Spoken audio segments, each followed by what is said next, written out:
From the world of politics to the world of business, this is Balance of Power.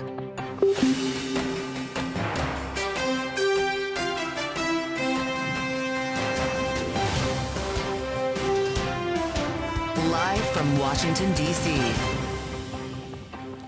From Bloomberg's Washington, D.C. studios to our TV and radio audiences worldwide, welcome to Balance of Power. Alongside Joe Mathieu, I'm Kailey, Leinz. Tonight, a presidential reversal bringing some modest market gains after a major surge. Stocks soaring early after President Trump soothed some fears today, saying he was not planning on firing Jerome Powell, while signaling a potential slashing of steep tariffs on China, as Treasury Secretary Scott Bessent delivered a tempered address that caused stocks to pare gains, speaking to global finance ministers. I wish to be clear, America first does not mean America alone. To the contrary, it is a call for deeper collaboration and mutual respect among trade partners. That market swing today, the breaking reporting from the Financial Times that the president is expected to exempt carmakers from some U.S. tariffs, and what else we could expect from the administration on the China tariff front is coming up. Plus, the vice president calls for concessions from both Ukraine and Russia, where the U.S. walks away from the negotiating table. We've issued a very explicit proposal to both the Russians and the Ukrainians, and it's time for them to either say yes or for the United States to walk away from this process. The implications of Vance's message and more on the developments surrounding Pentagon Chief Pete Hegseth when former Defense Secretary Leon Panetta joins us. And stepping away from DOGE, what's next for Elon Musk and the Department of Government Efficiency after word Musk will pull back significantly and pay more mind to Tesla following the company's worst quarter in years. We're less than 100 days into the current administration, and the sudden reversals are plentiful tonight. Our reporters covering it all across several fronts tonight as we await potential word from the president as he prepares again to sign several executive orders. That's expected to happen just moments from now. We've got Bloomberg senior Washington correspondent Saleha Mohsin on the White House, Stuart of Bloomberg Economics on Bessent's comments, and Romaine Bostick keeping an eye on the markets. But we begin with President Trump, who provided this update on trade negotiations earlier today. Every country wants to partake. Even countries that have ripped us off for many, many years. China is an example, but it's not just China. European Union, they ripped us off for many, many years, and those days are over. We are going to have a fair deal with China. It's going to be fair. Are you talking to them actively now? Actively. Everything's active. Everybody wants to be a part of what we're doing. So we begin with Bloomberg's Saleha Mohsin. And Saleha, I'm wondering how we define active, because our understanding is that there haven't actually been formal negotiations open with China to this point. That's true. We've heard a lot of talk about opening up negotiations and where they would go with negotiations, and let's come to the table. I'm looking forward to a phone call from China. We've also heard from China that they have a laundry list of prerequisites before they come to the table, but no one has sat down to have a conversation that we know of. So you wonder if this reaction on Wall Street is justified, remembering that the president was saying just 24 to 48 hours ago that the Fed chair couldn't be terminated soon enough and that great pain was coming to China. We don't need what they have. Could the message change again tomorrow? Absolutely, Joe. That's why we're here. It could absolutely change. We could hear tomorrow morning that he's all of a sudden decided to go tougher on China. He's again unhappy with Fed Chair Powell. Over the weekend, NEC Director Kevin Hassett came out to publicly say we are studying how to fire Jay Powell if we wanted to and give the president that option. So he knows he has options. And we also know we were all there for Trump 1.0 when he had during the first presidency, when it just depended on who was the last person out of the room. How about that? Bloomberg's Saleha Mohsin has been here before. Thank you, Saleha. For more, we turn to Stuart of Bloomberg Economics, who joins us live from New York. Stuart, it's great to have you here. I think we've established that not that much has actually changed. Certainly when it comes to the tariff picture, it does seem like the chair of the Fed, Jay Powell, might be able to calm down a little bit at this point. The White House has clearly turned away from this idea of trying to fire him. Yeah, so he should have quite a little bit more job security. He's most likely going to serve out his term into the beginning of 2026. I think that it's pretty clear at this point that one's better judgment has prevailed. And one of the best things that you can have in macroeconomics, the closest thing that we have to a free lunch, is a central bank that's insulated from political developments. And keeping Chairman Powell in place should help to reassure markets that the central bank is not just underneath the thumb of the Treasury, but instead is fully independent. Well, on the subject of reassuring markets, it seems that the administration is trying to do that on multiple fronts, not just when it comes to the conversation around the Fed chairman, but when it comes to tariffs, as well as we were just discussing. And this morning, while speaking at the Institute of International Finance, Treasury Secretary Scott Bessent had this update on a U.S.-China trade deal. If China is serious on less dependence on export-led manufacturing growth and a rebalancing toward a domestic economy, I think they use the term dual circulation. Right. Well, right now it's really singular circulation. And if they want to rebalance, let's do it together.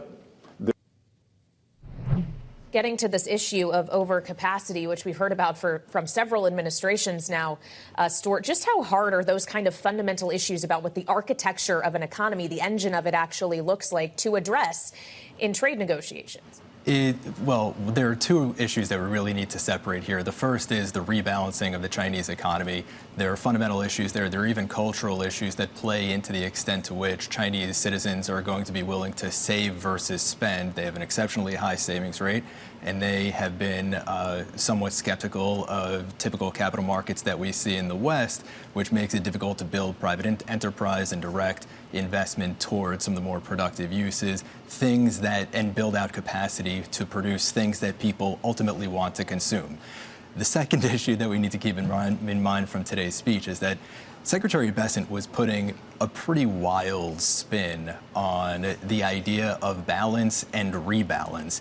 And as a part of that Q&A, he brought up the idea that the U.S. was effectively doing the global community a favor by helping China to rebalance its domestic priorities by imposing these trade barriers. So there is a lot of just spin that we need to try to pull out from that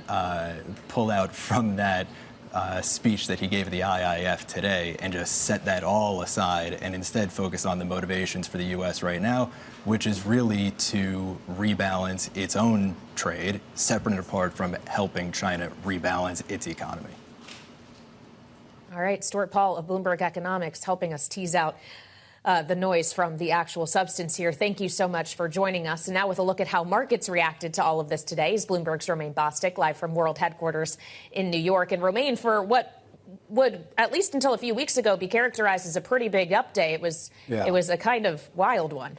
Yeah, it was a wild one. I mean, we closed higher on the S&P by 1.7%, Kailey, Leinz. I think under any other circumstance, that would be a sort of a pop the champagne kind of moment here. But we're also talking about an index that, on a percentage basis, was double that higher on the day at one point in the day. But that high was pretty early in the session. And it was based on the idea of a potential de-escalation in the trade wars, whether it was comments from Trump on Truth Social or comments from Scott Bessent as well. But as the day went on, you started to see that rally fade a little bit. It picked up a little bit in the after hours trade, Kailey, when we did get those headlines out of the Financial Times, citing two people familiar with the situation, that maybe there might be a reprieve for automakers here in the U.S. The idea that some of the most onerous tariffs that were being placed on car makers and car parts makers, that might actually not occur. And it really gets to this broader narrative in the market right now is not so much whether you can believe what's being said, but the idea that just the rhetoric is a lot more, I guess, accommodative, if you will, compared to what we were hearing even just a few days ago. And that's a big part of why you got 2 days of rallies here in U.S. markets. Are we trying too hard to assign headlines to each market gyration here, Romaine? You get a day like today and investors feeling burned. They've been knocked around day after day here and might want to just sell into strength so they can get out of the way if they have the opportunity. Might that have something to do with these late day fades? Yes, and also has to do with the fact that there's not as much participation in this market right now, Joe, as there would be in the past, meaning the number of buyers and sellers, the volume is just not what it would normally be, and that distorts prices, and it creates the potential for these types of large moves where you see an S&P rally almost 4% on the day at one point, which typically the S&P doesn't do, even in the best of times. But again, Joe, this is a market that's been on edge. You know that. So anything coming out of Washington that seems to suggest that the White House might be more accommodative to corporations, to U.S. corporations, and their ability to continue growing revenue and to posting profitability, investors will seize on that, Joe. Well, now you know why we'll be watching autos in the futures market. Bloomberg's Romaine Bostick. We thank you so much, Romaine, for all the coverage on Wall Street. Thanks as well to Bloomberg's Saleha Mohsin and Stuart Paul. Tesla closed 5% higher just a day after the earnings call we listened to with Elon Musk signaling his plan to scale back from government. We'll have more on the news, what it means for both Musk and Tesla, a bit later on this hour. But up next, Vice President J.D. Vance says Ukraine and Russia may both need to cede territory for a peace deal. That's a bigger ask for Ukraine. We'll discuss next with Leon Panetta, former U.S. Secretary of Defense, on Balance of Power on Bloomberg TV and radio.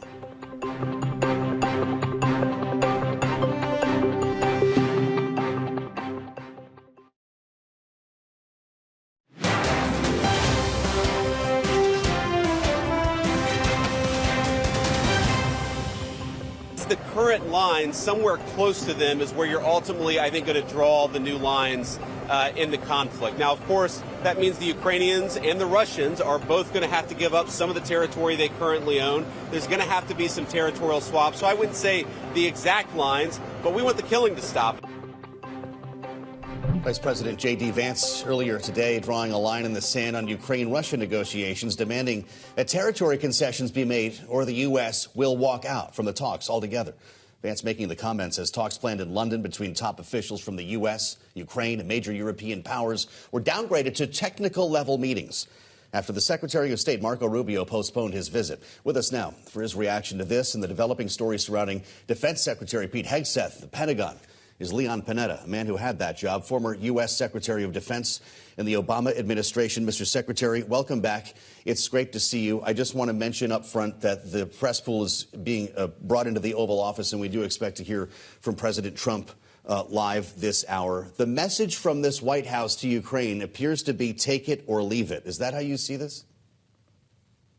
Well, I hope that's not the case. The reality is that if there's to be any kind of negotiated peace, and the United States is going to play a role, it has to be an honest broker, which means that it has to go to both sides, not just Ukraine, but Russia as well, in order to make sure that both are meeting somewhere near the middle.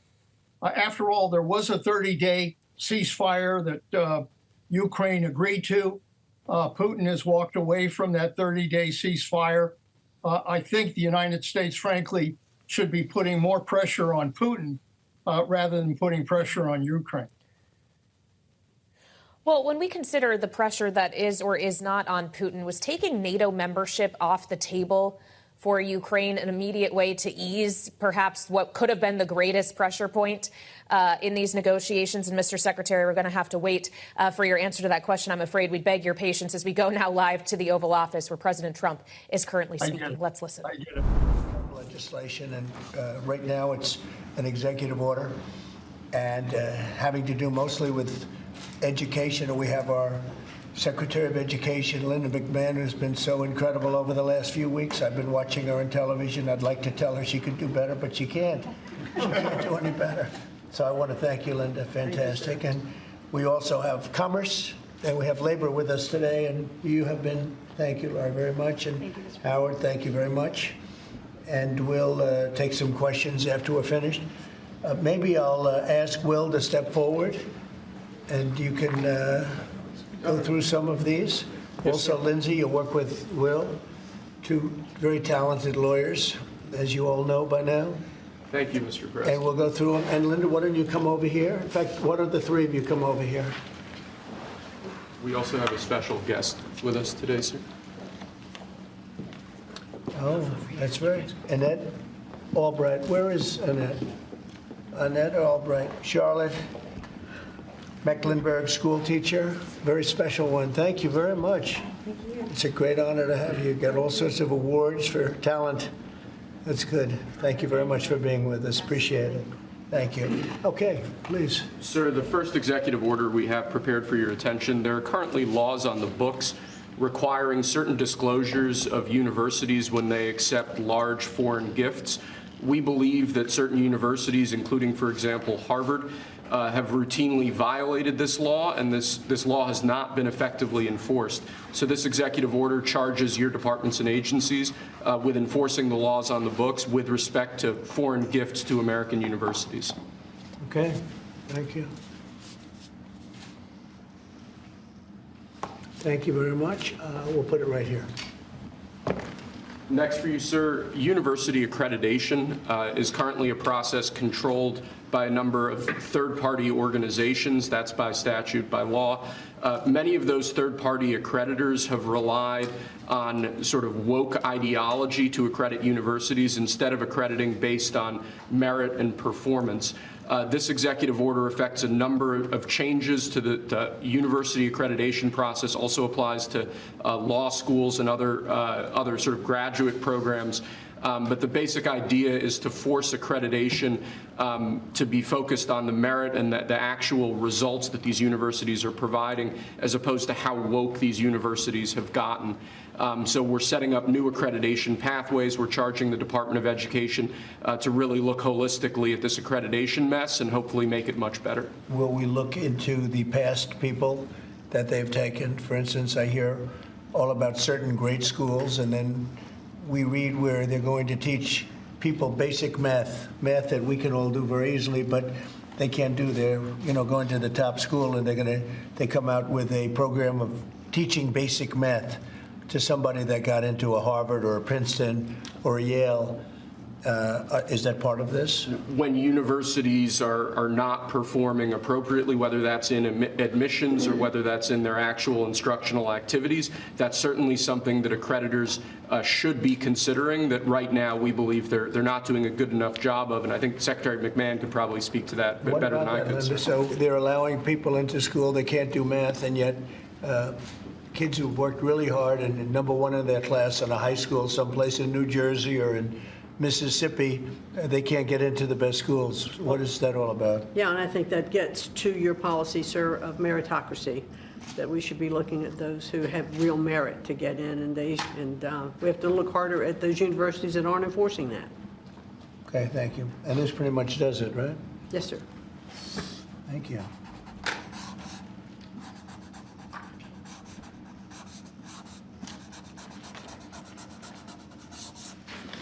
Okay.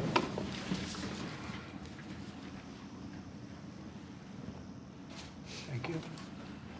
Sir, during your first administration, you made promoting historically black colleges and universities, HBCUs, a major priority.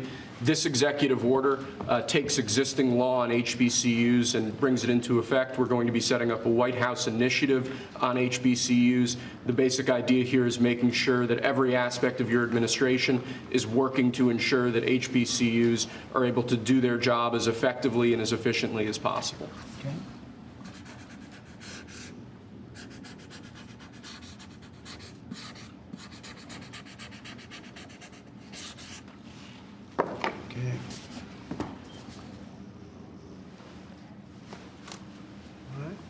This next executive order relates to artificial intelligence education, sir. You've obviously done a lot in the artificial intelligence space already. The basic idea of this executive order is to ensure that we properly train the workforce of the future by ensuring that school children, young Americans, are adequately trained in AI tools so that they can be competitive in the economy years from now into the future as AI becomes a bigger and bigger deal. That's a big deal because AI is where it seems to be at. We have literally trillions of dollars being invested in AI. And somebody today, a very smart person, said that AI is the way to the future. I don't know if that's right or not, but certainly very smart people are investing in it heavily.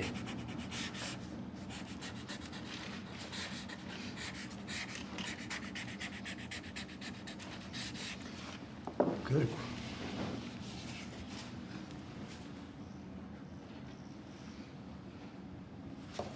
Okay.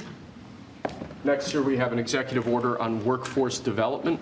This executive order is going to charge numerous departments and agencies within the government to reshape the way that we do workforce development. One example from the executive order, for instance, we're looking to get the total number of apprenticeships, new apprenticeships, up to 1 million in the country to ensure that in critical jobs areas, in areas where we currently don't have enough trained workers, that we're recreating that pipeline to ensure that, particularly as we onshore industrial jobs and new industries, that those industries have the workforce they need to be competitive globally. Right. Very important. And this is the EO that we're all here working together. And in a way, this is like a training center, right, for what we're trying to do, which is jobs and great salaries. These are great salaries, too. Right, it's exactly, so all those factories that you're bringing in because of your trade policy, we're going to train people in trade craft, bring back trade craft to America so that people can work in these. You've been listening live here on Bloomberg TV and radio to President Trump signing some executive orders related to education in the Oval Office. If and when he does take questions from reporters on other subjects, we will be bringing that to you live. But we want to get back now to our guest, Leon Panetta, the former Secretary of Defense, former White House Chief of Staff, former Director of the CIA. His resume is long and his patience is long as well. Thank you, sir, for bearing with us. If I could return to the question I asked you before we went live to the president about the idea that NATO membership is not at this point on the table for Ukraine. Is that something that could completely sway the trajectory of any negotiations to be had? Well, I think the best approach here is to take issues like NATO membership, future security promises of one kind or another, other issues that relate to territorial disputes that both countries have. I think those really ought to be negotiated by the parties and put a 30-day ceasefire in place. That makes the most sense. Achieve a ceasefire, stop the killing, stop the bombing, and have both parties, Ukraine and Russia, sit down and negotiate the issues that have to be resolved if there's going to be a permanent peace. That's the approach I think the administration wanted. That's still the best approach in my mind to trying to resolve this dispute. I'm still trying to get a sense of the direction this is going in here, Secretary. Donald Trump took to social media today, posting on Truth Social, that Volodymyr Zelensky is boasting on the front page of the Wall Street Journal that Ukraine will not legally recognize the occupation of Crimea, and that's not news. He's been consistent on that. The president goes on to write, Donald Trump, it's inflammatory statements like Zelensky's that makes it so difficult to settle this war. He says he has nothing to boast about. The situation for Ukraine is dire. He can have peace or he can fight another 3 years before losing the whole country. At this point, Secretary Panetta, can you see a deal that does not favor Russia? I don't think there's going to be an agreement here unless it's balanced between Ukraine and Russia. And for that reason, it's a little hard to see how the United States can impose an agreement on Ukraine that frankly doesn't meet some of the concerns they have. I'd feel a lot better if the president could put some additional pressure on Putin during these negotiations than constantly focusing on Ukraine. If we're going to be successful here, the United States has to be an honest broker, which means listening to both sides. Well, when we consider the kind of credibility that the U.S. is bringing from a soft power diplomatic standpoint to these conversations, Mr. Secretary, knowing that the State Department under Marco Rubio has just put out essentially a massive reduction plan in terms of our diplomatic footprint with the closing of many offices, Marco Rubio himself pulling out of talks around Ukraine that happened in London today. What signal is this sending to all of the parties involved? Well, it's not very encouraging. Look, I'm a believer that the United States has to be a world leader and that we do have to maintain our relationship with our allies. I think that is in the interest of the United States. It also happens to be in the interest of world peace. So I would hope that Secretary Rubio, who I think believes in the importance of United States leadership, can stay in the game. Because we need to have somebody who's able to listen to both sides and is able then to put leverage on both sides in order to arrive at some kind of agreement. So I hope he stays in the mix here, because I think it's going to be critical to our ability to eventually get some kind of peace resolution. We talked to Secretary about Pete Hegseth when he was going through the confirmation process, some of the concerns that people had about his life experience and lack of experience as a manager. He's now enduring his second signal scandal. And I want to be careful with what I ask you here as someone who actually had that job. But of course, we have now learned, and he has not denied, that he shared attack plans with his wife and other members of his personal life on a separate signal chat from the first one that included the Atlantic reporter. We're also seeing departures. 4 people have left the Pentagon, including 3 advisors to Hegseth that the secretary brought on, alleged to be leakers. And one of those who were shown the door, John Elliott, says the Pentagon is in disarray and that more stories like these are going to come about. I just wonder, as the former Secretary of Defense, if you're hearing from longtime members of the staff at the Pentagon or top brass that would confirm those reports. Well, I'm hearing a lot of the concerns that you're reading about in terms of the turmoil and disruption that's going on at the Pentagon. And it concerns me because, frankly, this is about our national security. The president is commander-in-chief. He is the one who has to protect our national security. And the Secretary of Defense is one of the most important cabinet positions related to our security. When DOD is consumed, when the Secretary of Defense is consumed by turmoil in the office of the Secretary, and a number of people have been dismissed, and there's a lot of accusations being thrown one at the other, and also has seen a security breach in terms of discussing attack plans on the open internet, particularly with his wife and his lawyer and his brother, clearly violating the security laws related to classified information. I think that is a tremendous distraction from the main focus that defense has to be. Defense has to be focused, and the secretary have to be focused on readiness, on training, on recruitment, on weapons, on deployments. That's where the focus needs to be, not on all this turmoil that's going on at the present time. Well, and of course, this turmoil has been contained to this point by 93 days, Mr. Secretary. A week from today will mark 100 days of this administration. And I wonder, as we come up upon that 100-day mark, what letter grade you would give President Trump and this White House from a foreign policy standpoint? You know, to be truthful, I think it's much too early to give them a letter grade at this point. There's been a lot of chaos. There's been a lot of disruption. There's been a lot of things that have happened. Some of it you can see in the short term have been very disruptive, but in the long term might very well pan out if he can continue to work at, for example, agreements, particularly related to tariffs. But it's really difficult at this point to assign a grade. I think it's incomplete. It's probably the best you could say, because a lot of things are moving. There's a lot of parts moving, and I'm not sure which one of those parts are going to provide good policy for the country. All right, Leon Panetta, former U.S. Secretary of Defense in the Obama administration, joining us here on Balance of Power. Thank you so much.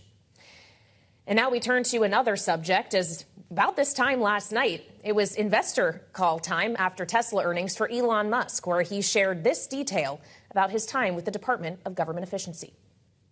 Starting probably in next month, May, my time allocation to DOGE will drop significantly. I'll have to continue doing it for, I think, the remainder of the president's term, just to make sure that the waste and fraud that we stop does not come roaring back.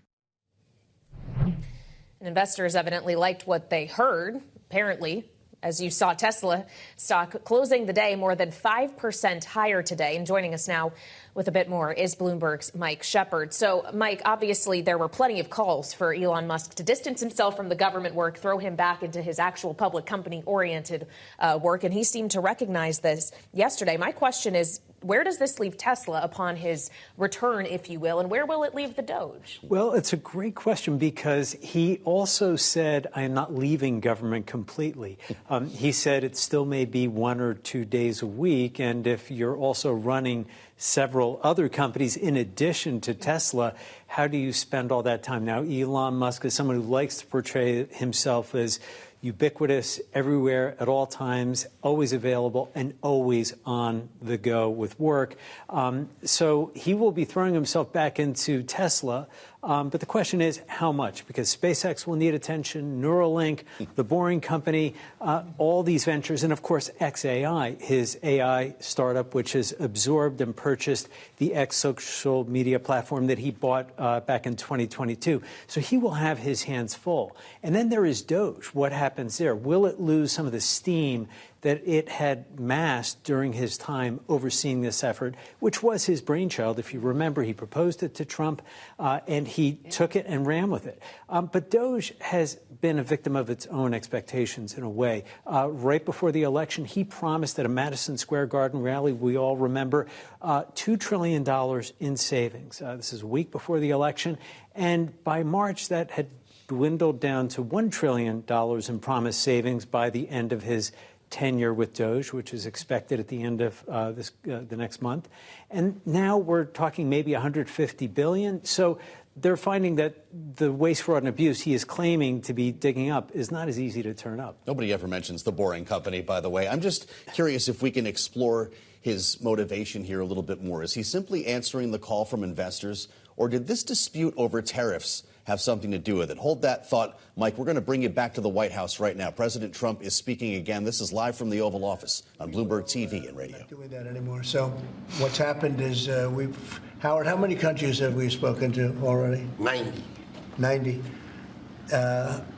And they all want to make deals, and we're going to make deals, but they're going to be fair deals. They're not going to be rip-off deals. And you know, we were losing almost $5 billion a year. No country can do that. And now we have it down almost to even, maybe even better than even, because of the tariffs on cars and aluminum and steel.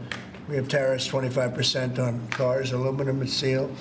There's a rush to build new steel plants, a rush to build new aluminum plants, and a biggest rush I've ever seen, that we've ever seen, to build car plants. We have like 11 of them or something, big ones, where you guys maybe work, maybe you won't want to work, you'll do something else instead of that. But if you like cars, you'd like to work at one of these plants, the biggest plants in the world. 3 of them have left Mexico before construction started, 1 of them during construction, and they're coming to this country. They're coming back. Don't forget, and we get along great with Mexico, but Mexico took 32% of our car building business. So it's amazing what's happened. Remember this number, anywhere from $3 to $5 billion a day. That's not $1 million, that's $1 billion a day. Nobody can even imagine it. And that's what we were losing. And, you know, hence we have $36 trillion in debt and everything else. And in the end, I think what's going to happen is we're going to have great deals. And by the way, if we don't have a deal with a company or a country, we're going to set the tariff. We just set the tariff. It's something that we think that will happen, I'd say, over the next couple of weeks. Wouldn't you say? I think so. Over the next 2-3 weeks, we'll be setting the number. And we're going to pick, could be for China, too. Could be for China. We're dealing with almost all of them. Too many to fully deal with, but we're going to be fair to them. But we're dealing with a lot of countries right now, and could be with China, but maybe we'll make a special, you know, a deal. And we'll see what it will be. Right now, it's 145%. That's very high. It got there because of the fentanyl. They're sending, you know, massive amounts of fentanyl into our country and killing a lot of people, probably 200,000 plus a year, wiping them out. You probably all have friends who were killed, somebody was killed in your family or your friends with fentanyl, and somehow it's made almost exclusively in China. And as you know, we essentially taxed them 10 and then another 10. We also taxed Mexico 25, and we taxed Canada 25. And that's the kind of money that's what's pouring into our country right now. And it's gotten us down from losing $3 to $5 billion a day to actually making money, but breaking even, let's say, but we're going to make a lot of money.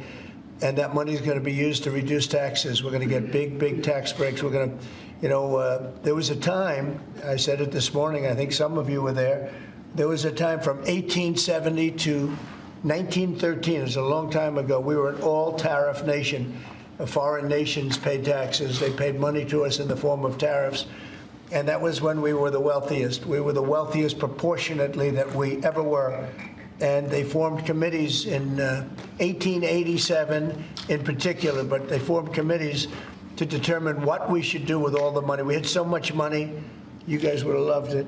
We had so much money, they didn't know what to do with it. We gave it away to different causes, and you haven't seen that too much anymore, although we give plenty away, but now we shouldn't be giving it away. We have to take care of ourselves first, right? Absolutely. But we were very wealthy, and proportionately the wealthiest we ever were. We built the Panama Canal. Jimmy Carter gave that away for $1, by the way. One of the most profitable things ever built, the Panama Canal. We gave it away for $1 to Panama. Why? I don't know. Nobody knows, but that's what we had. We had people like that sitting behind this desk. And that shouldn't have happened. Panama Canal, it was the most expensive thing ever built by our country in history. I'm talking relative dollars. We've never built anything so expensive. I think it was the equivalent of $1.7 billion. And we've never built anything like that. We built a lot of things, but never so expensive. Then we started building other things. We had a lot of money to do it, all based on foreign countries coming in and paying us tariffs. And we're doing that again. And I think we're going to make so much that we're going to be able to reduce taxes in this country by a lot. And we're also going to treat those countries very fairly. But if we don't make a deal, which is possible, we're going to just set the price. Because you remember, they have to come in, they want to come in here, and they want to do business with the United States. So we want to set a fair price, and we'll do that. We're going to be very fair, but we'll set a fair price, and then they can make a determination as to whether or not they want to do business with the United States. And I think most of them will, and I think we're going to treat them very fairly. Were you worried about what the 145% tariffs were doing to small businesses here in the U.S.? Is that why you're bringing it down? No. I haven't brought it down. I haven't brought it. Still 145. I haven't brought it down. I said it's a high tariff. It is a high tariff, but I haven't brought it down. It basically means China's not doing any business with us, essentially, because it's a very high number. So when you add that to the price of a product, a lot of those products aren't going to sell. But China's not doing any business. They were doing $1.1 trillion. Think of that, $1.1 trillion. You know what that is? And it was just very unfair to us. And we were doing relatively very little with them. It was very one-sided. But we get along. I get along very well with President Xi, and I hope we can make a deal. Otherwise, we'll set a price, and hopefully they'll come here and they'll contribute. And if they don't, that's okay. On your trip to Rome, there's a lot of leaders attending the Pope's funeral who also said they'd like to meet with you while you're there. Do you have any meetings set up? Yes, I do. I have a lot of meetings set up. I don't know if I can do it. Do you want to help me out, fellas? I got a lot of meetings. I got every leader in the world, which tells you that we have a good product. It's called the United States of America, and it's great. And these people know about it better than anybody in this room. But we have a great place, and it should be a lot greater. And that's what we're going to do. We're going to make it greater than ever before. It's very simple. Who are you going to be meeting with, President Zelensky? Well, I have a lot of meetings set up, yeah. Okay. And are you bringing anyone with you in the U.S. delegation to the funeral, like Secretary Rubio or a former president? We have a couple of people coming. We'll announce it probably this evening or tomorrow. First Lady's going, and some people are coming with me from staff. But we'll have a number of people going. I'm sure it's going to be a beautiful ceremony. Okay? So I had one on Ukraine, but I wanted to ask you one about veterans since they are here today, and thank you for your service and sacrifice. I wanted to ask you about the cuts that have been made, including with the VA. Can you assure that veterans like these men here, those that have been suffering from mental health issues or burn pits, for example, will be taken care of. Yeah, very with much the so. cuts. In fact, they will tell you it's been better with me than any president in history. We had a 92% approval rating, which is unheard of, up 50 points from the previous administration in my first 4 years, and we're doing better now. And in fact, now they have something, the call-in doctor stuff, where it's really become, it's really become modernized and great, where you don't have to go and travel sometimes long distances to get to a clinic or get to the VA. And I just heard this morning, I was listening to Doug Collins, who's the secretary. He was being interviewed, and the numbers are incredible. The approval ratings are the highest I've never heard numbers like this. It's better than the first 4 years. So no, there's no group of people more important than the people in this room. And I am not talking about the media.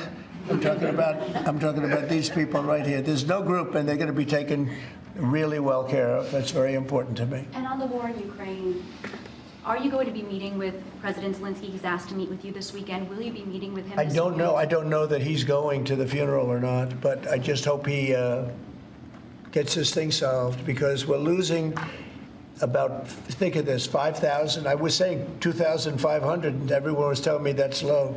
5,000 soldiers are being killed every week, approximately. Think of that. Every week, 5,000 soldiers, but let's say from 3,000 to 5,000 are being killed.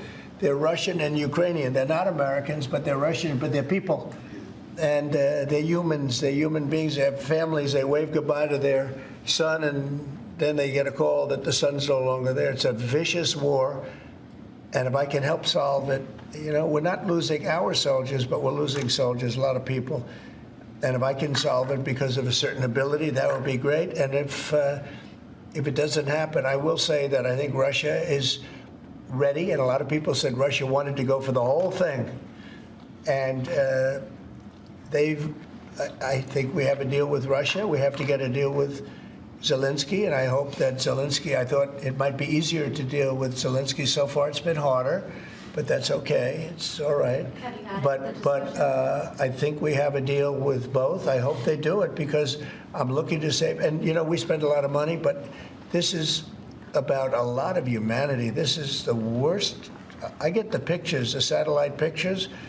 I've never seen anything like it, of the fields after some of these battles. It's horrible that it's going for nothing. We would have never had this problem. You would have never had that war if I were president. I guarantee you that. And for 4 years, you didn't have it. Are you hoping to meet with Vladimir Putin? Please. Are you hoping to meet with Vladimir Putin I will be meeting in with Saudi Arabia? It's possible, but most likely not. I think we'll meet with him shortly thereafter, though. What is Mr. Wickoff going to present to the Federal Reserve Chairman Jerome Powell, during the Biden administration in the campaign, with inflation raging, he lowered interest rates 2 times. That's right. Now, with 2 consecutive months of inflation being down, all economic theory you learned in the 8th grade says it's time to cut rates when inflation is down. You're right. He's not done that. Have you had any direct conversation with him? No, I haven't. I haven't called him. I might call him. I haven't called him, but I believe he's making a mistake by not lowering interest rates. And I think as well as we're doing, we'd do much better. He's keeping rates too high. He historically has been late, except when it came to Biden. He was recommended by a certain person that I'm not particularly happy with, but he will hopefully do the right thing. The right thing is to lower interest rates, so we'll see what happens. I think we're sitting on something that's going to be very good. With all the tariff money starting to come in, our country's going to be doing really well, and hopefully we don't have inflation. Groceries are down. When I first came in, you people were there. They hit me with the first day that I was president. Somebody started screaming at me that eggs are up. I said, I just got here. And in the first week, they were going crazy. You remember that, Linda? Yes. They were going crazy. They're saying egg prices are too. I said, I'm here for 1 week. Just leave me alone. This is a fake news media. And I said, what can I tell you? But Brooke Rollins, our Secretary of Agriculture, and a group working with her have done an amazing job. And egg prices have gone down 87%. Energy now is down $65 a barrel. They have some energy selling gasoline for less than $2 in a couple of states. In Alabama, a couple of great states, but all over the country, it's way down from what it was 6 months ago, 3 months ago. And that has a lot to do with the war. You know, when Biden allowed energy to skyrocket, it just skyrocketed. It was out of control. Russia made a lot more money because they make their money on energy. And I kept saying, you know, he supposedly wants to end the war, but he lets energy go out of control. Well, I've gotten it. We are drilling like crazy right now, and we have it down to $65 a barrel. It went up to almost $100 a barrel. And at that number, Putin and Russia made a lot of money. So I think one of the reasons, look, I think he has a certain respect for me, but one of the big reasons is oil prices are down. I think this is a good time to get the war settled. Thank you. Thank you. One more question. Thank you for that question. For those of us that live here in the district, you said when you came in, you were going to make Washington, D.C.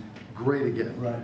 One of the issues we've got right now is we understand there might be an imminent deal between the owner of the Washington football team, whatever you want to call them now, Commanders, and locally in getting the Redskins back to D.C. and RFK Stadium. That's on federal property. Right. Are you going to be involved in that negotiation? Yeah. And would one of the stipulations be they change their name back to the Redskins? Oh, I say, well, that's a little bit, nobody's asked me that one. Look, I think when the Indian population is a great part of this country, a great heritage. And we were talking about Massapequa, Long Island, the Chiefs, they call themselves the Chiefs, or the Kansas City Chiefs. They're not changing their name. A great team, great people, great owners, great coach and quarterback. I love the quarterback, like his girlfriend too, and his wife. His wife is great. She's been a big fan. His quarterback's mother is incredible. I like that team. They're called the Chiefs, and frankly, I see nothing wrong with it. They call them the Warriors, and not that team, but a lot of other teams, and all of these Indian surnames and different names. And I'm saying that I think that's a positive thing. And when you go back to Indians, they poll this. They don't know why these names are being taken off. They're trying to. I think it's degrading to the Indian population, and it's a great population, and they like when they're called by various names. Now, Washington. The Redskins, perhaps that's a little bit different, but I can tell you that I spoke to people of Indian heritage that love that name and they love that team, and I think it's I think it's a superior name to what they have right now, and it had heritage behind it. It had something special. But a lot of the names having to do with, different places, not just Indians, but I think it's, they changed the name of the Cleveland Indians. Why would you take the name Indians off the Cleveland Indians? And now it's called the Cleveland something else, right? Guardians. It just doesn't make sense to me. So we're about bringing common sense back to this country.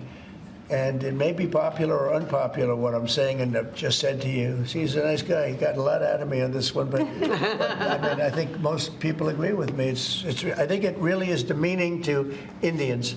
But to change the name of the Cleveland Indians, as an example, to the Cleveland Guardians, is not the same, and I'm sure it has an impact on the team. Please. Sir, thank you, sir. Elon Musk said he'll be stepping back from his work with DOGE a little bit and only dedicating maybe a day or two a week to it. How long would you like to see that continue, and how involved would you like to see him continue to be after? Well, first of all, I can't speak more highly about any individual. He's an incredible guy. He's a brilliant guy. He's a wonderful person. I've seen him with his family. I've seen him with a lot of his children. He's got a lot of children. He treats them good. He loves his children. But he's a brilliant guy, and he was a tremendous help, both in the campaign and in what he's done with DOGE. And we're talking about almost $200 billion and rising fast, because many of the things that we were looking at are now being found out to be fact. It's terrible. I mean, the fraud, the waste, the abuse, the everything that's happened is just terrible. So I also know that he was treated very unfairly by I guess you'd call it the public, by some of the public, not by all of it. He makes an incredible car, everything he does is good, but they took it out on Tesla. And I just thought it was so unfair because he's trying to help the country. But he has helped the country. I also want him to make sure that he's going to be in great shape, and I know he is. I mean, he's going to do great. He loves the country. He didn't need to do this. He did it.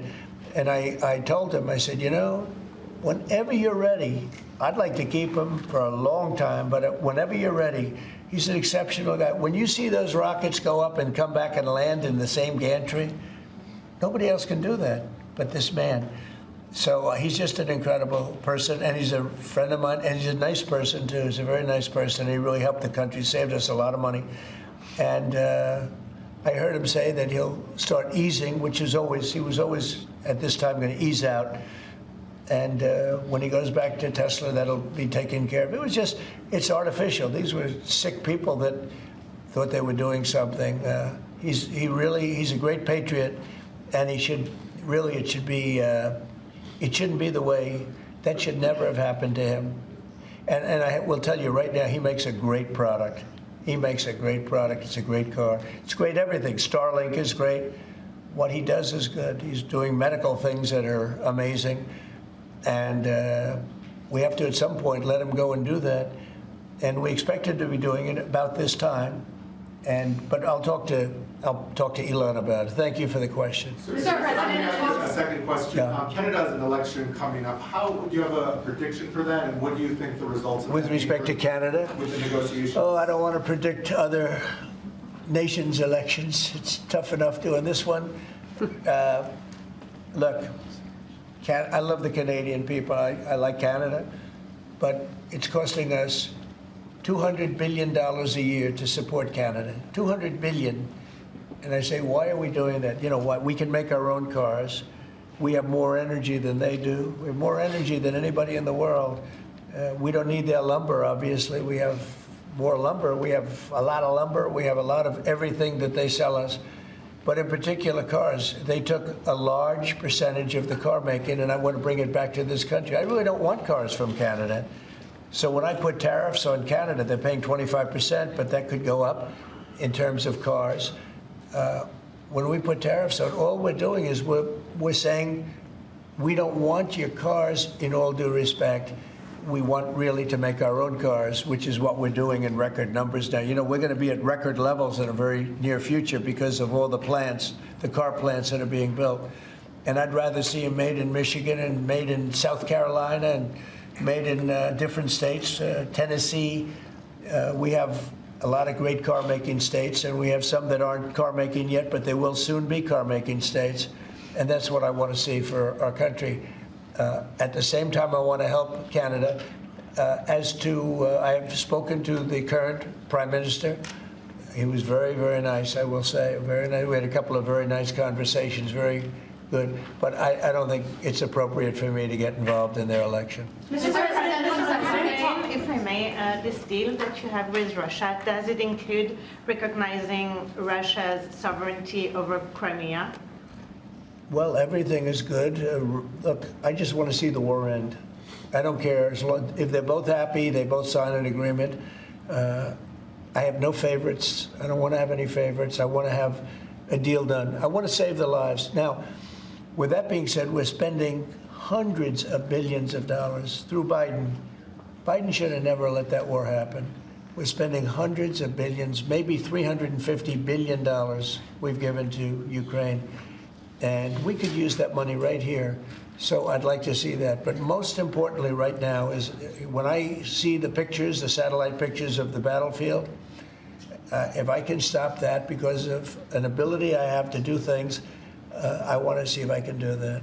Yeah. Mr. President, thank you. On tariffs, you just mentioned that 25% could go up on cars in terms of Canada. Does that mean that you're considering changes to the auto tariffs and auto parts? No, we're not considering it now, but at some point it could go up, yeah, because, again, we don't really want Canada to make cars for us, to put it bluntly. We want to make our own cars, and we're now equipped to do that.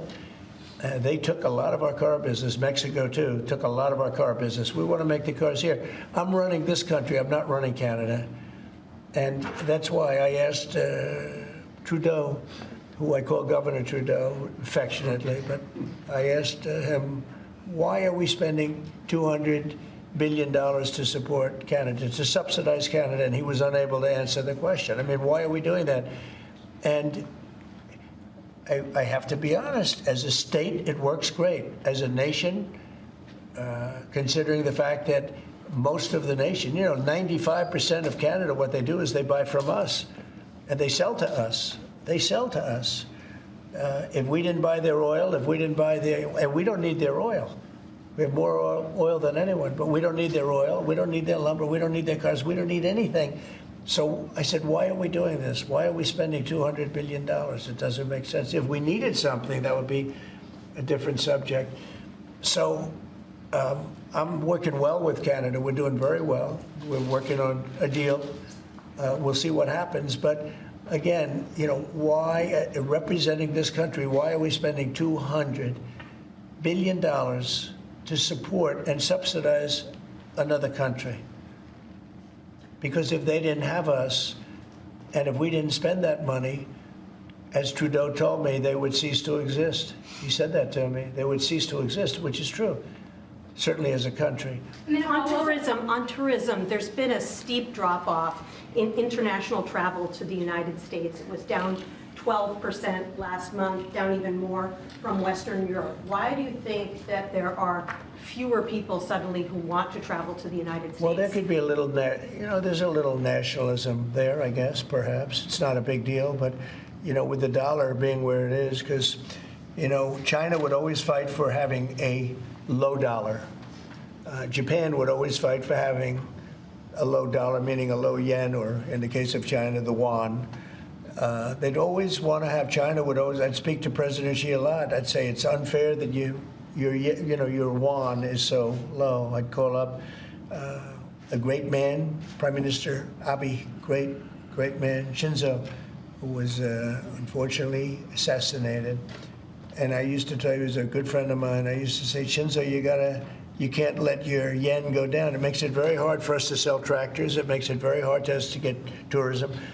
And our dollar is a little bit on the low side.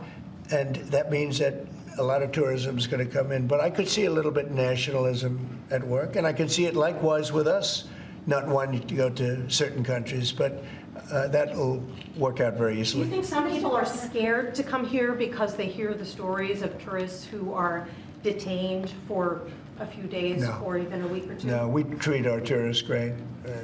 We're the tourism capital of the world.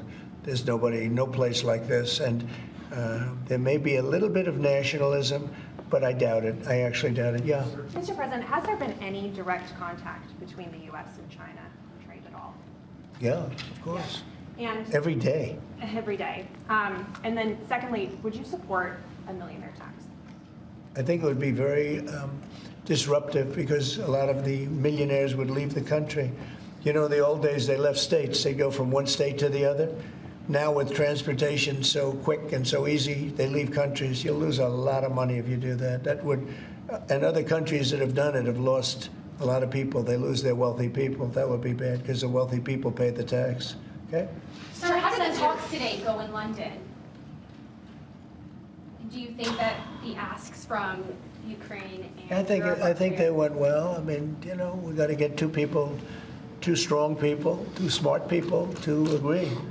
And as soon as they agree, the killing will stop. But I think they went well, pretty well. So Mr. President, we understand that your economic team, many of them are here today, J.D. Vance, has negotiated what's been called a monster trade deal with India, like biggest one ever. Can you share with us what some of the framework of that might be? You said England. India. India? India. Oh. They're not very complicated, these deals. It's about the tariffs. India charges almost more than any other country in the world. And believe it or not, we do very little business with India, other than the fact that I like the Prime Minister very much. He's a friend of mine. He was here 2 weeks ago, as you know. And we stood right outside, did a news conference. Unfortunately, the grass was very wet. And it was very hard for people to stand on the grass. They got their shoes all ruined. But other than that, it was a very good news conference. And he's a great guy. But we do very little business. You know why? Because their tariffs are so high. They have among the highest tariffs, higher than China. They have among the highest tariffs in the world. And I understand they're going to reduce those tariffs. But it's really sort of their problem, not ours. We do Very, very little purchasing in India because and selling. We do very little selling. I mean, Harley Davidson, I said, how are you doing in India? This is about 6 years ago. They came to lunch as a great American company. They make the motorcycles. And I said, how are you doing in India, as an example? Well, we don't do any business there. Why? Because the tariffs are too high. I said, that's interesting. Well, what are you going to do? He said, well, we're going to build a plant in India. And that's what they did. I don't want that to happen. They were forced to build a plant. Well, essentially what we're doing is the same thing. Remember, there's no tariff when they build their plant here. And everybody wants to build because they don't want. And the higher the tariffs go, the more likely it is they come in and build a plant. You know, I mean, if it's 25%, that's fine. If it's 50%, you'll get more plants. 75, you get more. And 100, you get more than that. And they're all coming in at numbers that nobody's. I don't think, Howard, there's ever been numbers like we've seen. Never. $7-8 trillion worth in 2 months. Because it took me a month to get started, in all fairness, but in 2 months we did this, and now we're coming up on 100 days, first 100 days, and I think we're going to be close to $8 trillion. There was never any president that did even a tiny percentage of that. Okay, any other questions? Sure. What about a deal signed, one of the deals signed by your 100-day mark, and China is saying that you were threatening and blackmailing them into a deal? What would be your response? Well, I mean, China, look, I have great relationships in China, with President Xi in particular, but China has been charging us massive tariffs for many years. That's one of the reasons they were able to steal so many of our companies. They took our companies out of America, and they built their plants in China. And one of those things, so now we're reversing it, but at levels that nobody's ever seen before. No, we're going to get along great with China, I have no doubt about it. Thank you very much, everybody. Thank you, Press. Thank you. That's it out. Thank you. Keep going. Right out the door that way. Thanks, guys. Thank you.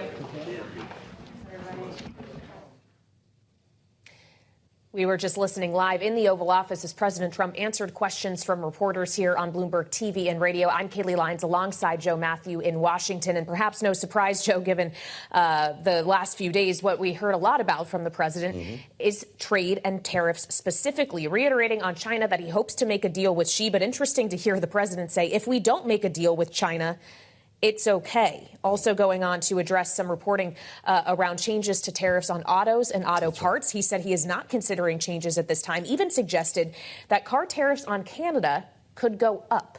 Yeah, that was interesting. And Bloomberg's Hadrian Lowenkron trying to follow up on that idea. He seemed to throw some doubt on his own statement there, saying, well, I don't mean that now, maybe someday down the road. So that seems very fluid. The idea of additional talks with Canada seeming fluid.